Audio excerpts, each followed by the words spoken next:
25,000 active retirees, and every local union in the state of Michigan overwhelmingly, unanimously support the Harris-Walz campaign. I don't think unions should jump on board with any candidate. What we will do is continue to expose those countries that attempt to interfere in our elections, and we will hold them accountable for those actions. Our opponents are desperate to shift the focus here from the substantive issues and focus on what you are concerned with to salacious tabloid trash. We cannot allow that to happen.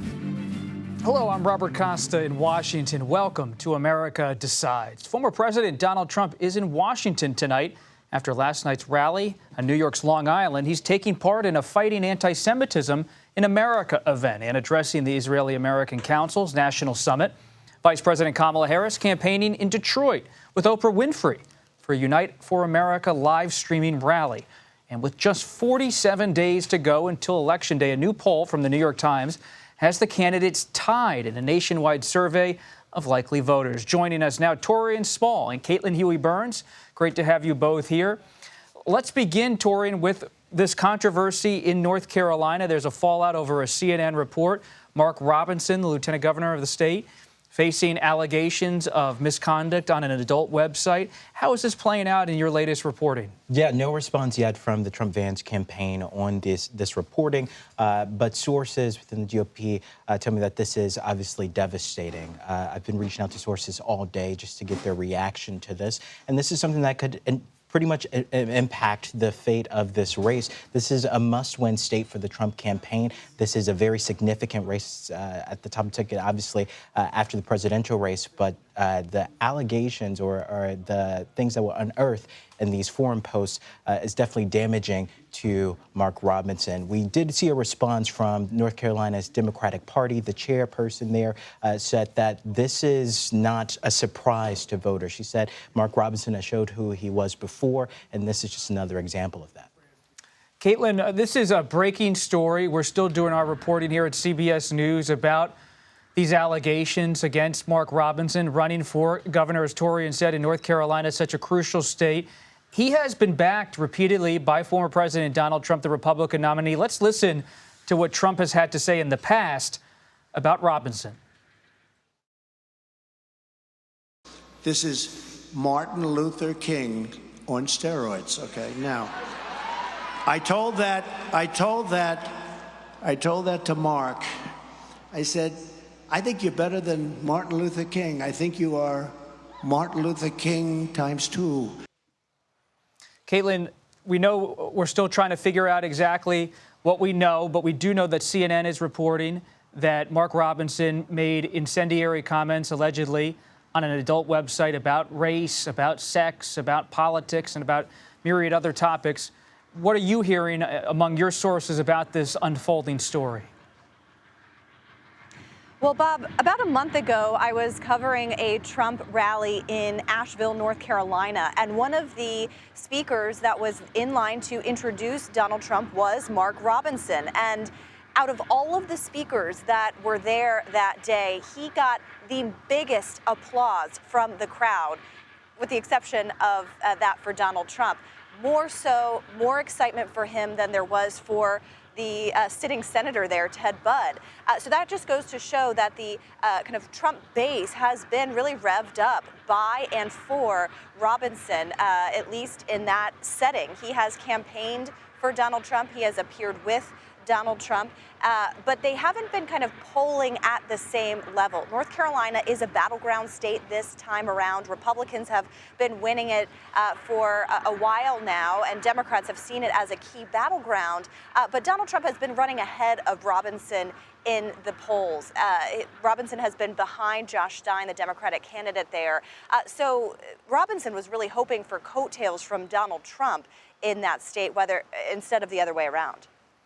Caitlin, let's stick with you. You've been reporting on labor and the battle for the union vote in Michigan. You've spoken with the Teamsters, who have not issued an endorsement this time around in the presidential race. Let's listen to one of your conversations with a Teamster member. I'm a little bit shocked, but our general president has his view. I have no right to challenge his view. He was elected by the body, and that is his job. I was elected by the body in the state of Michigan to do my job. So, Caitlin, Give us a little bit of the backstory here to what's going on with the Teamsters. You have a rank and file member there talking about Sean O'Brien, the Teamsters leader. There's not a national endorsement from the Teamsters, who often do back the Democrats. Is this a win for the Trump campaign, or how are the Democrats reacting to this, and how are Republicans in Michigan reacting? Yeah, Bob, we've been on the ground in Michigan all week covering Trump and Harris coming here later today. And yesterday we were at a local Teamsters office as that announcement was coming down that the national Teamsters were not going to endorse a candidate this time around, even though their own internal polling that they showed that their members favored Trump over Harris. But we were with a local leader here who is kind of on the board of all of the Teamsters here in Michigan, and he was adamant about supporting Kamala Harris and getting all of his members to do the same. And in fact, while we were there, they sent out an endorsement of Harris. So his argument, the person that we heard from there, Kevin Moore, said that, the national leadership is one thing, but what will really make the difference in key battlegrounds like Michigan is the local level. And so you saw an array of local Teamsters come out and endorse Harris. But, covering Trump as well, he does have union support here, and that is kind of the key constituency here in Michigan and in Pennsylvania and Wisconsin, these 3 states that will help determine who wins the presidency. The union vote is key, and both campaigns are fighting for those votes. The UAW, United Auto Workers Union, endorsed Harris, but we talked to a member the other day at a Trump rally here in Detroit, here in Michigan, who said that he was supporting Trump because he's concerned about his job being sent overseas. And so, you kind of have this divide sometimes between the party, the union leadership and the rank and file. But in terms of mobilization on the ground, those kinds of local endorsements, local support could really make the difference in a state like Michigan, which, was decided by about 150,000 votes last time. Torian, you've spent a lot of time covering the vice presidential side of this presidential race. Senator Vance comes from Ohio, has working roots. You have Tim Walz from Minnesota, a populist Democrat in the eyes of his allies. How are these battles for the labor vote playing out on the vice presidential side of this race? Well, what's interesting, when this no endorsement came out, it was right after Senator Vance took the stage. He didn't take questions about it after, but his campaign, though, was pretty celebratory about the news. Look, the Trump-Vance campaign says no endorsement is essentially an endorsement for them. This would be the first time in 30 years they didn't back a Democrat. And they're definitely, talking about how rank-and-file members have broken away from where those union leaders stand. I remember covering a Trump event where he brought up this union worker, and he pretty much said the same thing, that his members, despite what the union leaders are saying, are firmly behind Donald Trump. They're looking to draw daylight between the future of where the Republican Party is going and the future where the Democratic Party is going. And by contrasting the history of support from these union leaders or from these union groups around Democrats to now is how they're looking to do that. And real quickly, Oprah Winfrey's going to be back on the campaign trail tonight with Vice President Harris in a capacity. Let's look at what Tony DeCopel had to say to her at the Democratic convention. Why was it so important to risk that reputation, all of that trust, all of that capital for this moment? Because I really care about this country. And there couldn't have been a life like mine, a career like mine, a success like mine without a country like America. And Caitlin, very quickly, what do you expect to hear from Oprah Winfrey tonight? Yeah, she's hosting a live stream event. There will be a live audience there. And the Harris campaign is really hoping that Winfrey, who has beamed into living rooms across the country for years and years and years, can kind of get those same people to leave their houses, get engaged in the election, and turn out to vote, those persuadable voters in states like Michigan and beyond. The Oprah effect. We'll see if it has one in Michigan and elsewhere. Torian Small, Caitlin Huey-Burns, thank you so much for your reporting. And a quick programming note. Join us early on October 1st at 4 p.m. Eastern for a special vice presidential debate edition of America Decides live from the Big Apple, New York City. CBS News will moderate the debate and bring you coverage all evening long.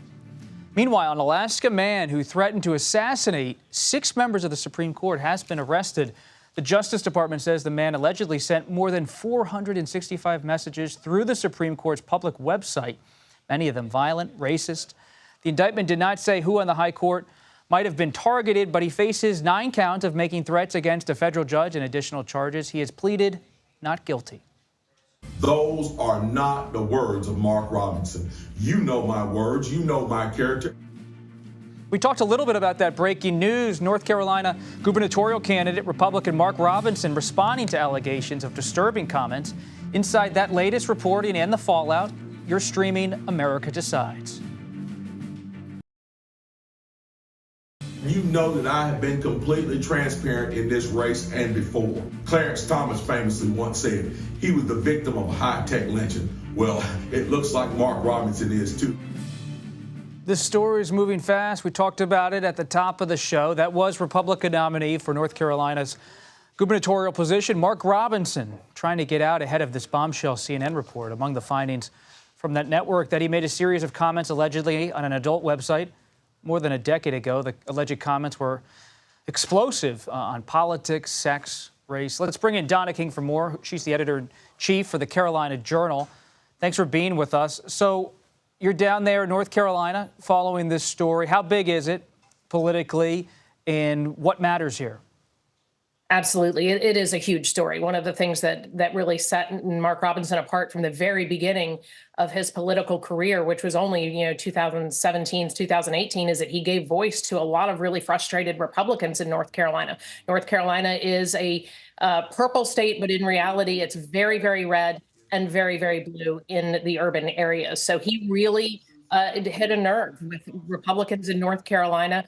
He speaks often of his faith, of his family values, of those things. And so this really becomes a huge story because literally today is the deadline, as far as we can tell, for the State Board of Elections to accept if he were to decide to withdraw. But clearly, Mark Robinson has said he is in it for the long haul.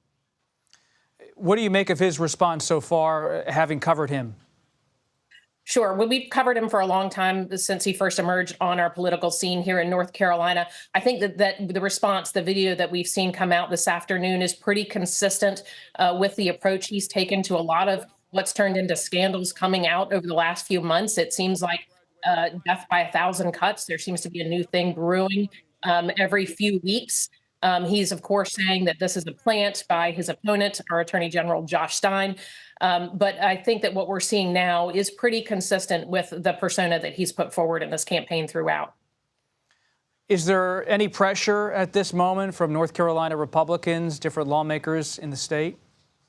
We're hearing an undercurrent of pressure even within his own party to step aside at this point. But we've really only had one group come out publicly and call for that. So I do think that this is still happening. It seems to be changing by the hour, really, and it's happening behind the scenes a lot. The question, though, is what would happen if he were to step out? North Carolina's absentee ballots, military overseas ballots, they all go in the mail on Friday. Walk us through the gubernatorial race as it stands. I know this is a fluid situation, but what do you know? Absolutely. Well, Carolina Journal, we have some really up-to-the-minute polling. It was in the field Sunday and on Monday, which would have been after the incident in Florida at the Trump International Golf Course. Our polling results show Josh Stein, the Democrat nominee, the Attorney General of North Carolina, at 45.5% right now, and Mark Robinson at 39.2%. So that's a pretty significant lead for the Democrat candidate in this. It really feels like Mark Robinson hits the ceiling somewhere around 40% and has a really hard time busting through that ceiling in our polling numbers, whereas Josh Stein seems to be, chugging along and gradually building support throughout this process. What about on the presidential level? Is Vice President Harris or former President Trump positioned to win the state at this point? North Carolina is I would call firmly in sort of a toss-up. They are neck and neck. Former President Donald Trump right now is leading Harris by less than a percentage point. So it really is a neck and neck race. But, President Trump is very, very popular with the base here in North Carolina. And I think that We have found in our past polling in 2020, 2016, that we have what we call a shy Trump voter. They tend not to answer those polls and tend to sometimes not even be truthful when they do. So we have found that lots of pollsters account for that now in their methodology. We're really curious to see what happens in this go round. Donna King, thank you for stopping by. We appreciate it. Thank you. Coming up next, Iran trying to interfere in American elections. What the FBI says was sent to President Biden's campaign before he dropped out. You're streaming America Decides.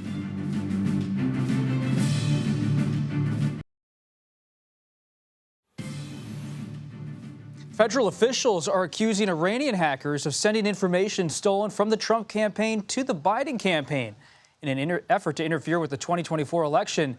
So the FBI now and other federal agencies claim unsolicited emails were sent to people associated with the president's campaign back in June and July. That's, of course, before President Biden dropped out. Officials say there is no evidence of any recipients responding to this information, but an Iranian official now in a statement says the allegations are, quote, fundamentally unfounded and wholly inadmissible. So what's the truth here? What's the reality? Our own Nicole Skanga has more for us. Nicole, great to have you here. It's significant for the intelligence community to speak so publicly about this kind of interference. What is being confirmed by the U.S. government publicly, and what are you also learning from your sources about the scope of this enterprise? This is an Iranian bait-and-switch hack-and-leak campaign, Robert, and as you noted, it is fascinating that the intelligence community, the FBI, the nation's top cybersecurity agency, CISA, are all running to say the quiet part out loud here, which is that Iranian cyber operatives used excerpts of what they call stolen non-public material from Trump-affiliated persons to try to lure Biden campaign associates to essentially click on a phishing link. And the Biden campaign even saying in a statement that those close to the campaign thought these were scammer emails. Now, this is new information about Tehran's efforts to weaken former President Donald Trump's campaign, one that the ODNI, FBI, and DHS have been quick to call out is associated with the Islamic Revolutionary Guard Corps. The investigation began back in June when tech companies, notably Microsoft and Google, alerted the FBI about a mysterious AOL user named Robert that began shopping around what looked like a research dossier. And it was at that time that the Trump campaign called this out, as well as other media organizations who were reached out to, like Politico. But zooming out beyond just this hack and leak campaign, we also know that Iran is conducting covert social media operations, that they are pushing AI-pumped fake personas, phony news articles online aimed at sowing political divisions, undermining trust in the U.S. elections, and all of this trying to denigrate the former president's campaign. Iran denies this. Our government is stating this as fact. Is it just from intelligence gathering? The United States has been able to confirm that they believe this is Iran for sure? Yeah, and the FBI was alerted to this back in June and has had now weeks to investigate this in particular. And I do want to point out, this is a fascinating moment in cyber altogether. We use the word unprecedented a lot on this show, but this time, you know, it really merits it. And Brad Smith, the president of Microsoft, appeared before the Senate Intelligence Committee just yesterday. He said there's a potential moment of peril ahead, alluding to Election Day. He called threats to our democracy sophisticated and persistent. And he went on to paint this sort of interesting geopolitical cyber landscape where you have Iranian operatives targeting both candidates but denigrating Trump, Russian operatives preferring the Trump campaign, denigrating the Harris-Walz campaign and then the Biden campaign, and Chinese operatives who are collecting intelligence and really just hoping to sow general chaos. On the very same day as this announcement and this hearing took place, FBI Director Wray coming out and calling out China, saying the FBI has taken down another Chinese botnet, this one called Flax Typhoon. that targeted and compromised hundreds of thousands of internet-linked devices, cameras, video recorders worldwide, one of the largest targets here, U.S. critical infrastructure. And so for cyber defenders, yes, this really is an unprecedented moment and one we will be following up to Election Day. Cole Skanga, thank you so much for your in-depth reporting. We appreciate it very much. Now to the war in the Middle East, where Israel's military hit several Hezbollah targets in Lebanon. The airstrikes are the latest escalation between the IDF and Hezbollah. The militant group leader is blaming Israel for the coordinated device explosions that injured thousands and called it, quote, a declaration of war. Our Chris Livesay is in Israel with the latest.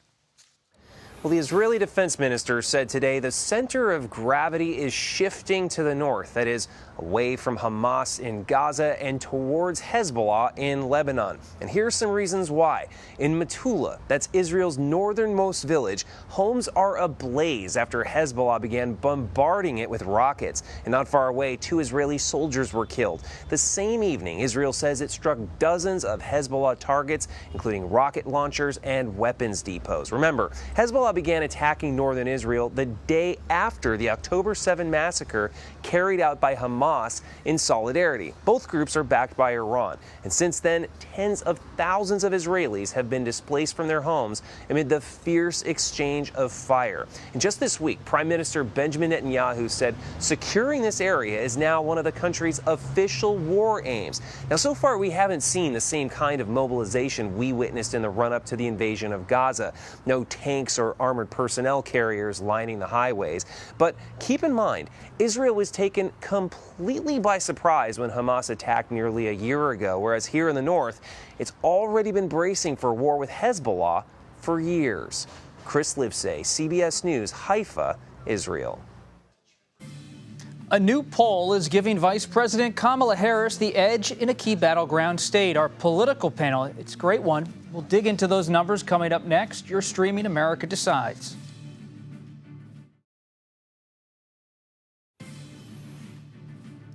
There are new polls out showing Vice President Kamala Harris and former President Donald Trump deadlocked nationally. But the vice president now, it seems, has an edge in what is arguably the most closely watched battleground state. Polling from the New York Times, Philly Inquirer, and Siena College released today indicate Harris and Trump have each won the support of 47% of all likely voters. But in Pennsylvania, my home state, the Democratic presidential nominee leading her Republican rival by 4 points.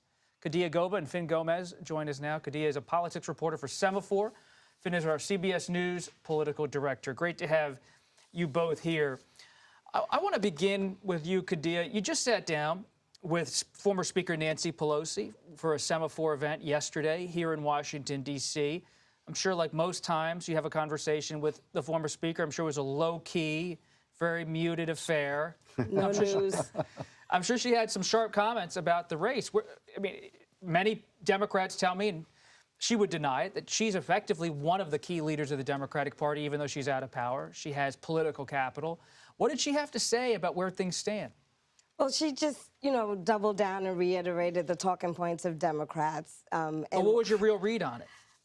That she wants them to win. I thought it was shocking that she said she thought the Senate is going to remain, stay with Democrats, which is like not what most people aren't saying. So she kind of pushed back against that. That was interesting. She said, asked her about whether she was convinced by Kamala Harris's, all this attention towards Kamala Harris, and did that change her mind about the open primary she had initially suggested? And she kind of said, well, there was an open primary. Right. Did she talk about who she would have backed if there was an open primary post-Biden exit? No, she kind of just said, she's a astute candidate. She talked about Kamala Harris being an astute candidate, and she's there for a reason because, some people backed out, and she just kind of went on and said that she had earned the position as the Democratic nominee. She's known Vice President Harris for years. I mean, the San Francisco Democrats have a huge influence on this party. Yeah, well, I asked her how tight they were. I asked her if she would say she had, if she would call her close, and she kind of pivoted to the audience. Well, I'm about as close as I am to all of you. So I don't know what that says about their relationship. Did she have anything to say about President Biden? Because President Biden, when I sat down with him back earlier in the summer, he mentioned her name. I didn't mention her name, but he mentioned her name. And about as one of the Democrats who raised concerns, did she talk about him at all? No, she didn't. A lot of her focus was on Mitch McConnell, who she is, wholeheartedly blaming for January 6th not going the way, or the impeachment process not going the way it should have, or the way she would have liked to. And she kind of said she felt sorry for him, but that's the only senator she really talked in large about. It's interesting to begin this conversation talking about your conversation with Speaker Pelosi, because she is someone who has such power within the Democratic Party. Even though she's not the speaker anymore, she influences almost everything, donors, Congress. And she's pretty curt sometimes when it comes to talking about Vice President Harris. Vice President Harris and her allies are very happy about these poll numbers we just discussed. Right. But to build on Khadia's reporting and conversation with Speaker Pelosi, Finn, what are you hearing candidly from Democrats about how they actually assess this race beyond the polls that we see? She's up incrementally in some of these battlegrounds. So how do they believe she's doing post-debate? Is this a campaign in the eyes of top Democrats you talk to all the time that's truly ascendant, or is this race still very narrow? Bob, I would say there are two key words that I look to, I think, especially at this point in the race when we are 47 days out from Election Day, and that is data and vibes, right? And right now, the vibe that I'm getting from those close to the Harris campaign and those in the Harris campaign, I would say, is there's no sense of overconfidence here. They know how hard it is where they are, where they're positioned right now at this point in the race with what they're looking at. And they're looking at some tough races in those 7 key battleground states, including the Keystone State, as we saw, but also North Carolina, Georgia. There's just such crucial races, so crucial to both their campaign and also the Trump campaign strategy, the 270, that Sunbelt strategy. I would also say there is a sense there is a sense like, we're in football season, there's a sense of like prevent defense, right? They don't want to get scored on. No unnecessary mistakes. They want to continue like getting those incremental gains, 5 runs to the first down, but they are playing it safe. And Jonathan Martin had a fascinating article in Politico where he talked about how if Vice President Harris doesn't win Pennsylvania, she effectively has to win either North Carolina or Georgia. Right. She has to expand the map. Is that how they see it inside the Harris campaign? Yes, and they know the significance of it. I mean, that's why she's going back tomorrow to Georgia. They see an opportunity on abortion rights to gain some, to make some political gains there. They know that's a big issue for them to amplify their vote. They are seeing also, and we've talked about it on the show, you talked about it on the show with Tom Bonnier, that we've seen an increase in registration among young women of color in these crucial states, in Georgia and in Pennsylvania. And look, we all know they all know the warnings of the 2016 cycle also, right? There was one poll around this time, ABC had a poll that showed Hillary up 12 points, and we all know how that resulted. So they're not taking anything for granted. There's a possible government shutdown on the horizon. Semaphore has been doing a lot of coverage of that. Does it have a political impact at all, or is it just more of a Washington story based on your conversations with lawmakers? I think it's a Washington story, to be honest with you. If you think Republicans are going to shut the government down during a presidential election... I don't rule anything out, Khadija. I just don't think it's going to happen. Yes, I was surprised that Speaker Johnson put the SAVE Act, or it's an election bill, on the floor again, but it just doesn't make sense that they would want to shut the government down during a period like this. I think he's going to be able to lean on Democrats like he has in the past to get it across the line. Speaker Johnson and the moderate Republicans who know they will lose their race if there's a shutdown. Yet we've heard from both former President Trump and Senator Vance essentially saying that they should leverage that potential with Democrats on the Hill. The SAVE Act, by the way, I mean that's a premise that is purely political, and they know that. There's a strategic element there they know because the data doesn't support the premise. And we're continuing to cover this North Carolina story. Mark Robinson, we talked to a reporter from North Carolina. We talked to our reporters earlier about this unfolding story. Mark Robinson, he hasn't had an easy race so far. He's being defiant. Do you expect the Trump campaign and the former president to stand by him? I don't think they're going to say anything about this, to be honest with you. What do you mean? Just be muted? I think they're going to be muted about it. That's a statement in and of itself. That it is, just like the Teamsters not, backing Harris right now. They're going to pull a Teamsters move, no endorsement, no denial. I don't think they're going to say anything about it. And I mean, right now he's not leading; he's in a losing position anyway. This does not I mean, why would you comment on something like that? Well, Trump's supposedly going to be going to North Carolina sometime in the coming weeks. On Saturday in Wilmington, North Carolina. It'd be interesting. I don't think we're going to see Robinson there. I did talk to a source close to the campaign who tells me there's some reporting out there that the Trump campaign, they've been the force behind pushing him off the ballot. They insist it's, the source close to the campaign says they do not believe it's not the campaign, that there's any push. It's coming from it would have to happen RGA, soon, but it's based coming on from that the RGA. By tonight, by midnight tonight. Who would it be if the Trump campaign or the top Republicans had a candidate to jump in? Who would it be? For many Republicans that I spoke to today after this news unfolded, anyone. Any other Republican. If you have an R behind your name, that's who they want. It's like when you look in the phone book and pick out anybody? Hey, they might have better chances right now with 47 days out than the current candidate. But Robinson, he's a lot like a lot of candidates who face scrutiny about their personal conduct. Fight, fight, fight. Except North Carolina is in play right now, and there's a very big opportunity for Trump to wash. This could be a wash for him if he lets. If this gets out of hand. Both candidates are like playing for North Carolina, so I don't think that they will put anything up for chance. We'll see what happens. Fin Gomez, Kadia Goba, thank you for stopping by. We really appreciate it. Across the country, Republican lawmakers in Nebraska now calling on their state to change its electoral system for presidential races. The group of lawmakers over there urging Nebraska's governor and the legislature to make the state winner take all. Nebraska, as you know, has 5 electoral votes, but unlike most states, it splits its votes, giving 2 to the winner of the popular vote and the others to the winner of the popular vote in those 3 respective congressional districts in the state.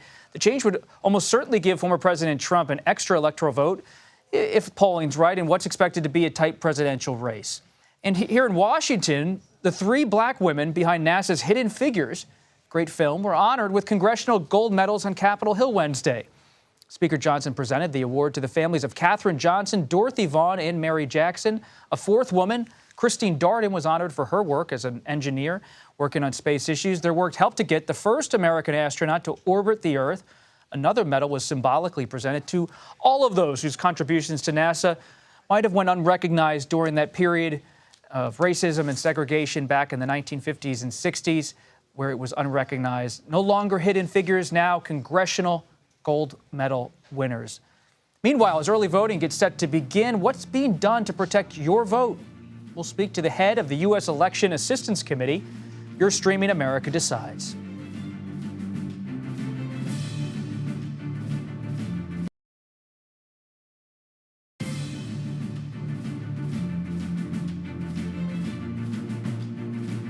Let me be clear. The Postal Service is ready to deliver the nation's mail-in ballots.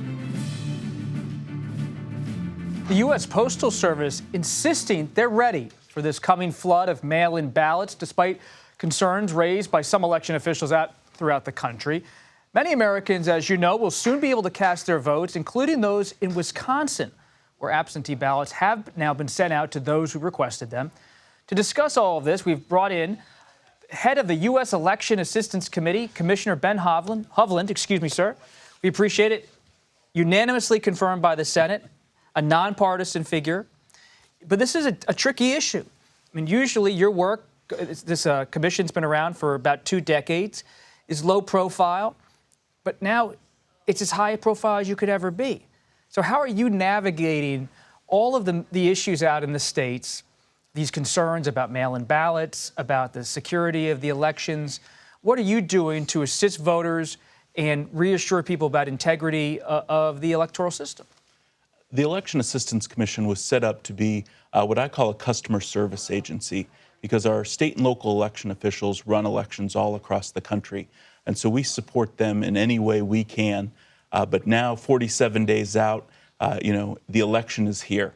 Ballots go out with the military and overseas ballots. The deadline to send those out is Saturday.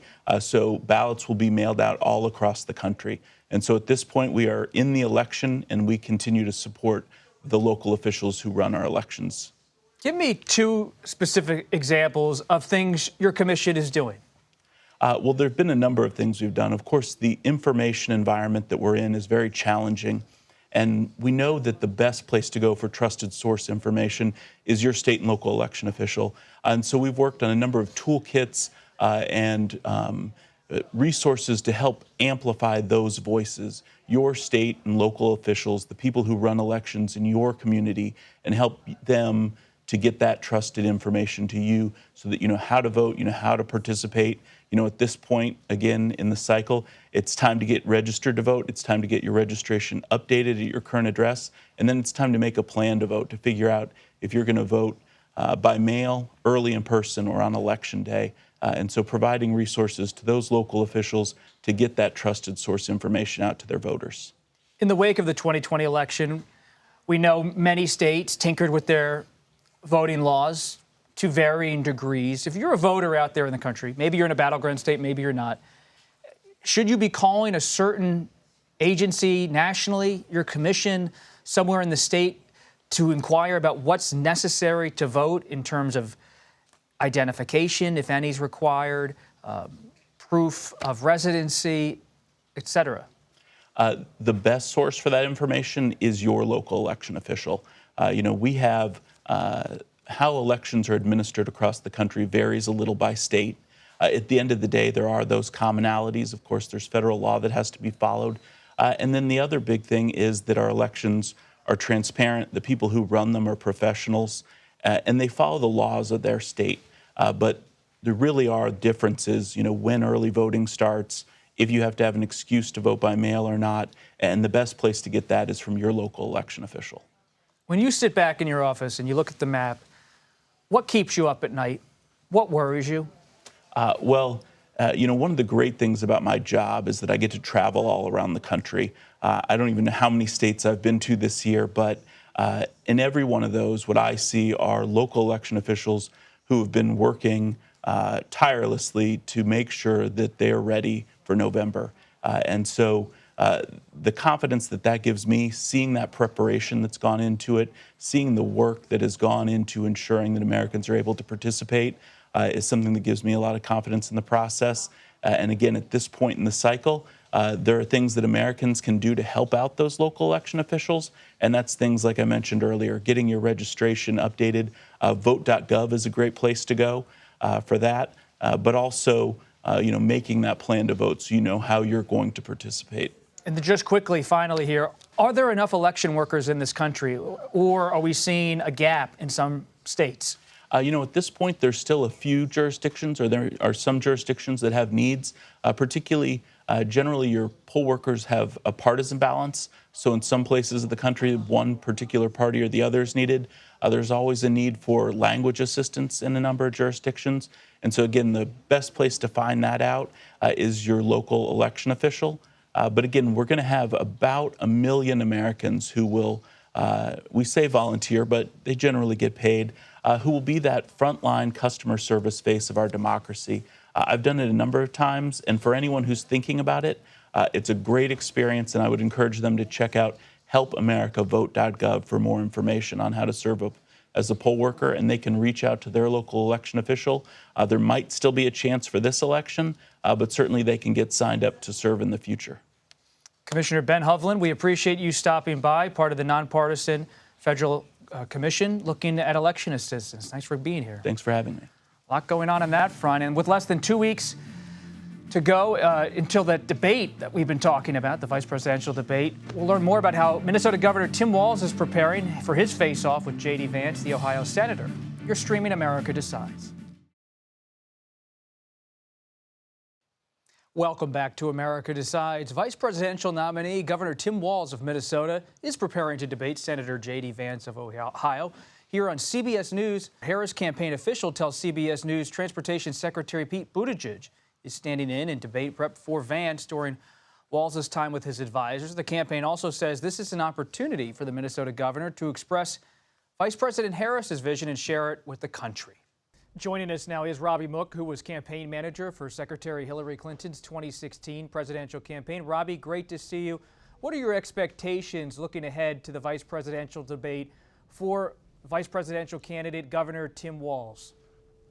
Well, I think both of these gentlemen are very capable debaters, but I have to say JD Vance is very different than Donald Trump. I think you're going to hear a lot of the same falsehoods and misinformation you heard from Donald Trump, but it's going to come in better packaging. JD Vance relishes debates. He's very good at them. He has a good track record on this. So I expect to see a very heated debate. The question for me, which is always the challenge for anybody debating Trump or his followers, is how much can Walz get out the affirmative case he wants to make when you have so much misinformation coming at you. It can be really hard to get your own message through. Robbie, I remember covering Secretary Clinton's campaign and coming to see you in New York. And Senator Tim Kaine was the running mate for Secretary Clinton, as we all recall. But do these vice presidential debates really matter? When you're a high-ranking Democrat working on a campaign like you did at the highest level, is this really a crucible in a presidential campaign, or is it more something on a checklist to get through in the final stretch? Well, I think there's somewhere in between. Do I think this one debate changes the entire dynamic of the campaign? No. But at the same time, we saw a significant bump for Harris coming out of the first debate. And so I think this is likely to be much more important than other vice presidential debates that we've had in the past. And it's really, as long as Donald Trump doesn't choose to debate Harris again, this is really the last main national moment in the campaign. From then on out, it's mostly going to be rallies and get out the vote efforts. So I do think this is an important moment in the campaign. When you look at Governor Walz, what do you believe is more important as a veteran strategist? Is it introducing himself further to the electorate, talking about his biography, the Harris-Walz stance on different issues, or is it about taking on Senator Vance? What's more important in this particular moment? Well, whenever you're going into any debate, you have to be on offense. If you're on defense or just reacting to what the other person is putting out, you're losing. So he absolutely needs to come in with an affirmative case, not just for what he and Vice President Harris are planning to do, but also to put a sharp and critical lens to what Trump and Vance are planning to do. But as I said earlier, a major challenge for anyone debating Trump or his allies is they put out so much misinformation, you can get caught in this trap of having to fact check them constantly. And so Walz is going to have to make a lot of decisions on the fly about how much time to spend talking about the things he needs to talk about, the affirmative case he needs to make, versus correcting what I expect will be an enormous number of lies and amount of misinformation coming from JD Vance. Since it's been a few years now, can you tell us, what did you give as advice to Senator Tim Kaine? He was facing off against a running mate for Donald Trump, just like Governor Walz is this time. What was your advice back then about how to handle the debate? Well, I think JD Vance and Mike Pence are actually very similar. These are both very capable debaters, very smooth politicians, but also very capable of towing the line for Trump and mimicking the same lies and misrepresentations as Donald Trump. We've just seen in the last few days how JD Vance has refused to admit that this allegation that people were stealing people's pets and eating them, despite being told by the town manager that was false, in his own state, by the way, despite the town manager saying it was false, despite bomb threats into schools, events having to be canceled, major security situations, he has refused to admit the truth. And I think you're going to see that same thing at the debate. So Walz is going to need to be tough and hold him to account, but make sure that he spends enough time talking about what he will do for the American people too. Robbie Mook, who knows politics as well as anybody, we really appreciate you taking the time and stopping by. Thank you. Absolutely a pleasure. Thanks. Last night, season 47 of the hit CBS reality show Survivor debuted. If you're a fan of America Decides, you might have recognized the first castaway voted off the island. It's John Lovett of the popular political podcast Pod Save America. He was sent home by his tribe after just 3 days, shortly after the episode aired. Lovett took to social media with his parting words, quote, "Stop the steal." Reality TV. That does it for today. We'll be back with another edition of America Decides Monday at 5 p.m. Eastern. The Daily Report with John Dickerson starts right now.